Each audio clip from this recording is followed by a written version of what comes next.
Каналыма қош келдіңіздер. Таяқпен жүру техникасы. Бірінші техника диагоналды техника деп аталады.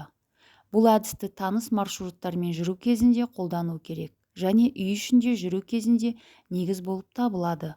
Үй ішінде қозғалу кезінде бұл әдіс көзі нашар көретін адамның оның жолындағы заттармен және үй ішіндегі адамдармен тікелей соқтығысудан қорғайды және бір уақытта бағдарларды бақылауға мүмкіндік береді. Бастапқы позиция. Ұстап тұрған қолдың иық сүйегі денеге сәл тиіп тұр.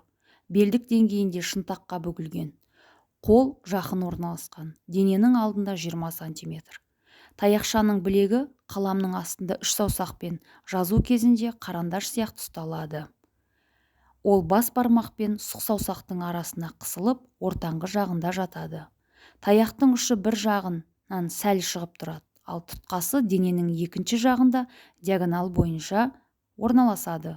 Егер таяқ оң қолында болса, ұшы сол аяғының сол жағында, ал тұтқасы дененің оң жағында. Егер таяқ сол қолында болса, керісінше. Таяқтың ұшы еден деңгейінен шамамен 5 см жоғары. Ережеге сүйене отырып, тек саусақтың қимылымен өзгертіледі. Екінші техника маятник техникасы.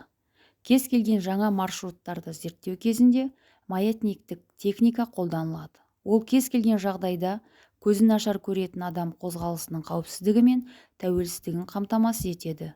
Маятник техникасында таяқша көзі нашар көретін адамның алдыңғы кеңістікті тексеру үшін қолданылады. Ол сипалау арқылы қолын ұзартады. Ол бақыланатын кеңістік аймағын кеңейтеді. Бастапқы позицияда аяқтар бірге, қолды шынтаққа дейін төмен түсіріп, денеге сәл басады. Қолды белдік деңгейде 20 см алға қарай, қолдың 3 саусағы тұтқаны жоғарыдан орайды. Сұқ саусақ таяқтың өзегі бойымен орналасады. Сырттан, ал бас бармақ таяқтың бойымен жоғарыдан жатырды.